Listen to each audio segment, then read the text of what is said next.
Hi everyone. Welcome to week 10 of our Composition 1 course. Hopefully you have found a good question to research for this project, a question that's truly intriguing to you.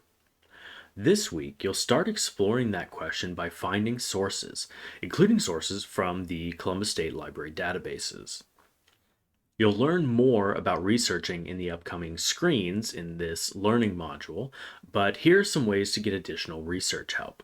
You'll see here that you can email librarians, call them. Our library has a YouTube channel. You can also check out this library research guide. So not only are we going to go over a bunch of resources in our class, but our library also has a bunch of ways that they can help you as well. For task 10.1, you have some reading to do. You can check those out here. All of these chapters are designed to give you more information about what conducting research looks like and how to do it well.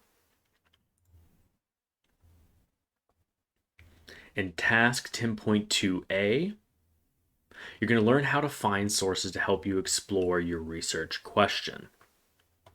The types of sources you'll use will depend in part on what your question is. In other words, you'll need to ask yourself, what kinds of information will help me explore my particular research question? Maybe you'll need scientific data. Maybe you'll need articles written by scholars or by lay people. Maybe you'll need to interview someone or even create a survey. The Norton Field Guide chapters assigned for the week provide general information to help you find or use all kinds of sources. For now, though, try to focus on what the field guide calls periodical sources. A periodical is something that is published periodically, so newspapers, magazines, or journals. Remember that Writing Project 3 calls for you to use at least 2 periodical sources in your paper. But you may want to start by searching for even more so that you can choose the very best ones for your project. To find periodical sources, a good place to start is a database called Academic Search Complete, which is available through the Columbus State Library. And in our next page here, next couple of pages, we have a video here about what databases are, and then a couple of videos about accessing resources off campus, which will be important because all of us are off campus. And then this video is about Academic Search Complete, and it'll explain the basics of how to use that database. For task 10.2D, you're going to begin finding some sources. You can go to the Columbus State website and then click on the library link to get started. Try to find a minimum of 6 sources that you might be useful to you, and I would be sure to in some way save or print off those sources. It's a good idea to kind of keep all of your sources in one place. That way you can easily access them again. If you don't feel like you're finding good sources using Academic Search Complete, I'd try using the library's other databases available here. You may also search for sources online using Google. Just be sure that you review the suggestions for finding credible sources in your Norton Field Guide in the chapter on evaluating sources.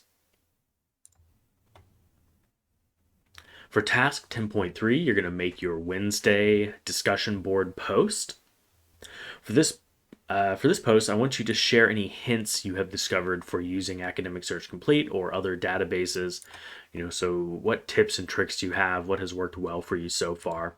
And I'd also like you to post questions you have about using the databases. For task 10.4, you're going to begin evaluating your sources.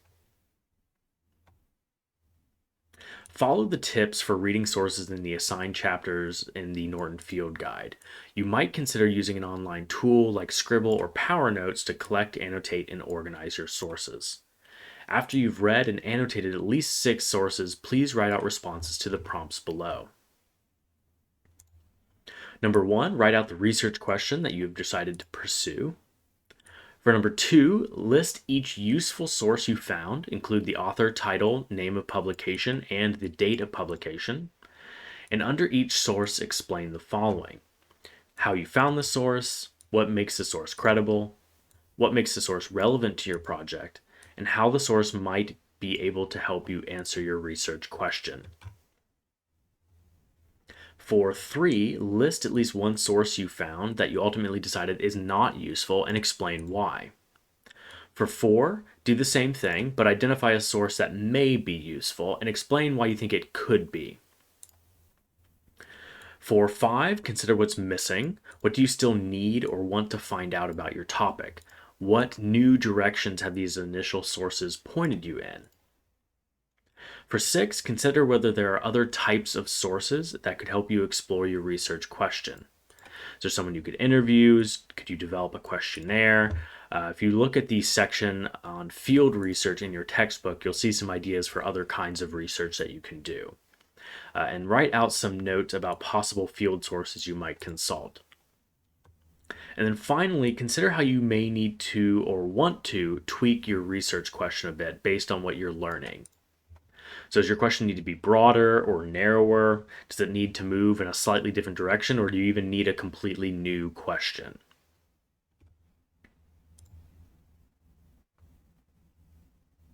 For task 10.5, I want you to go to the Student Success Gallery and go to the week 12 section and read a couple of the student samples there. That will give you an idea of what Writing Project 3 is going to look like. And as you read, think about the strengths and weaknesses of those papers. For task 10.6, you're going to make your Friday discussion board post. After reading the student sample papers, write about what you see as the strengths and weaknesses of those projects. In other words, what specifically are the students doing well, and what could the students improve on? Please write a reply to at least 2 of your classmates' posts for the week. How do their tips for searching databases help you? Can you provide further tips to help your peers? How did your peers' discussion of the student sample papers compare to yours? And finally, you're just going to submit all of the writing that you did in response to task 10.4. That is it for this week. Let me know if you have any questions or concerns, and I will do my best to help you out.